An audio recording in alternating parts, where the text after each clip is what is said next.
But let's stick with this issue and lockdowns and restrictions and how we're dealing them, and catch up with psychologist Clare Rowe again, who joins us. I haven't spoken to you for a long while, Clare, so great to talk to you again. We've talked before about the impact of lockdowns and isolation on people and families and children.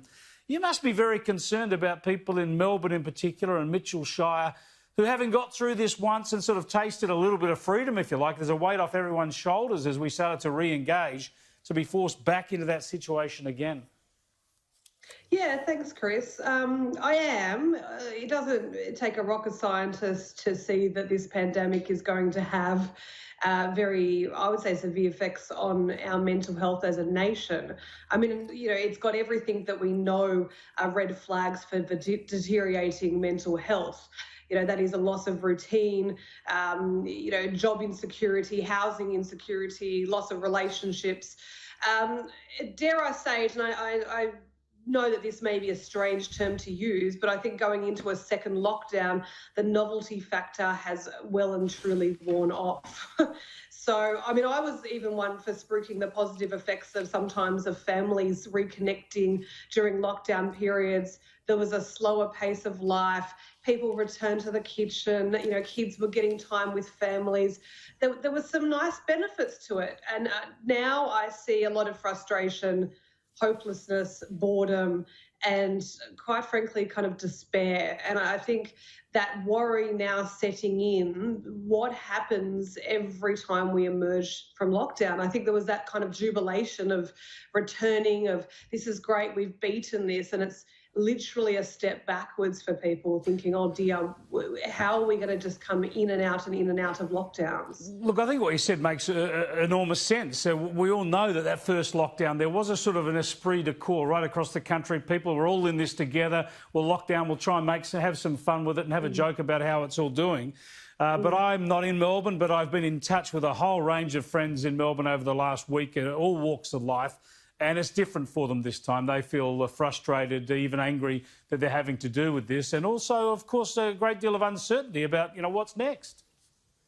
Yeah, absolutely. And for Sydney-siders in my clinic that I'm seeing, I mean, people walk in the door, or I'm still seeing people on Zoom, and the first comment people will make is, are we going to be like Melbourne? Oh, let's hope we're not like Melbourne. So, you know, even for people around the nation, we're watching, we're waiting, and it's that kind of letdown that, oh, it didn't work and we've got to do it again. And we're kind of, yes, it's not the same kind of call to arms that we all had initially. So It's very hard.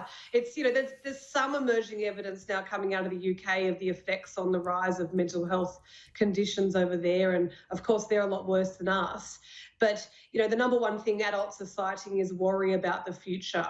And yes, it's the future of 10 years' time, but it's the future of the next 6 months. And that yo-yo effect of, you know, is this what we're going to be forced to do, to kind of come in out of lockdown every 2 to 3 months?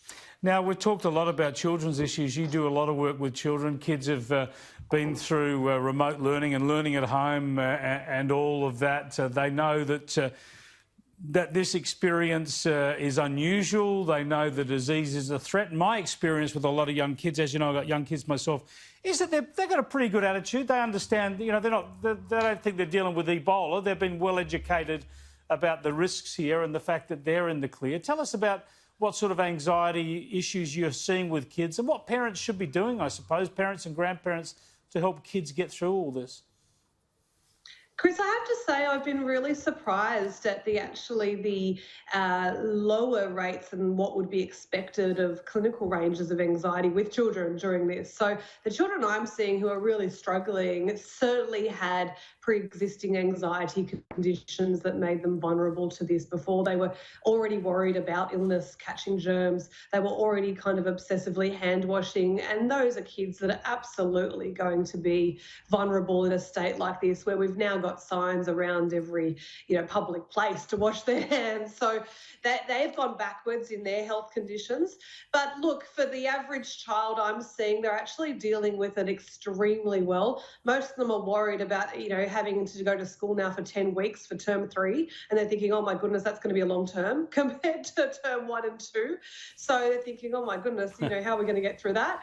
But other than that, I've been quite buoyed at how children have taken this.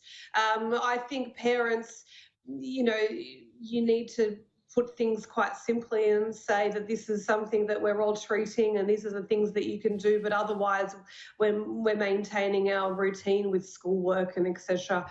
as normal, and we just take these precautions, but life goes on and we don't make a massive deal with it, particularly to primary school age children or below. I'm a little concerned at the teaching of coronavirus terms to preschool children. I have preschool children myself. They have come home questioning me if I have coronavirus. They know all about it. I don't think that's necessary. I think some lessons about hygiene for 3-year-olds are quite sufficient. Yeah, very well said. Good to talk to you again, Claire. I appreciate it. Thanks, Chris. Clare Rowe there, who's a psychologist. As you heard, this affects different people in different ways. Good to hear that most kids are dealing with it pretty well. I've certainly experienced that myself. I think one of the worst things for kids is missing out on contact with their friends at school or in organised sport.